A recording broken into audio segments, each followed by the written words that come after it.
to keep this video short, but this is just a vlog talk about the parts I used and why I choose those parts. So before I get into this more, I'm gonna have you guys look at the screen over here and look at the part list. So here we go.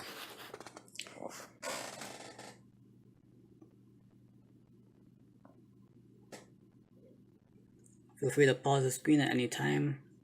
Look at the various parts that I'm showing on the screen as I move, and then continue watching at your leisure. All the way down, optical drive, and Windows 10. Alright, so the parts I used are as followed: Intel Pentium G4400, clocked at 3.3 GHz. Now the reason why I choose that part is because I decided to just go with a cheap processor that's under 100, and in the future hopefully upgrade to a Core i3, Core i5, or Core i7. But for now, we're playing games like League of Legends and The Sims and various online games when I have the time.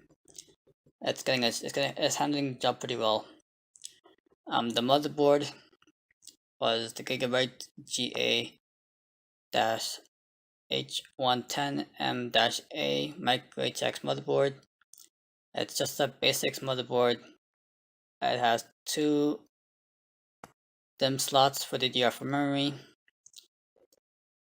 and right now I have 1 slot populated with a Crucial DDR4 2133 MHz RAM,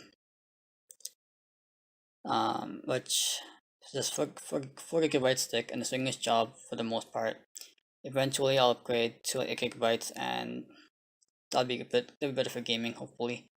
The motherboard also has 4 SATA slots, so right now I have 2 of them taken up, one with a WD Caviar Blue 1TB hard drive, and the other with an optical drive from Asus.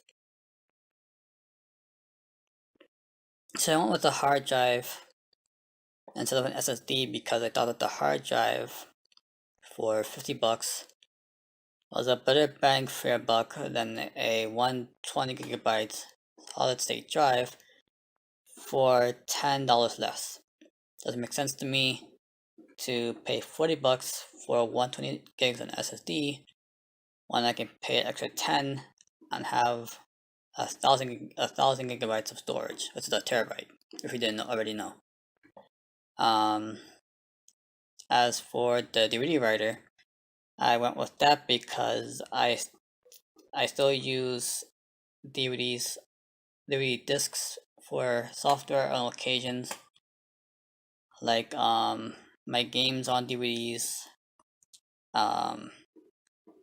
and I have the software I use to do my mixing came on a DVD with my mixer, so in order to install those games in that software I would need to have a writer, so a DVD reader and writer, so that's why I have that in this case. The cool thing about the next item on the list is the case. Is the Zelman ZM-T2 Plus case, and that's this right here, this case right here. So not really much to see on this case. All the ports are on the top, and then the DVD writer is behind this door over here. Just push the button in, it pops out. See right there, it says Asus, just like that. And then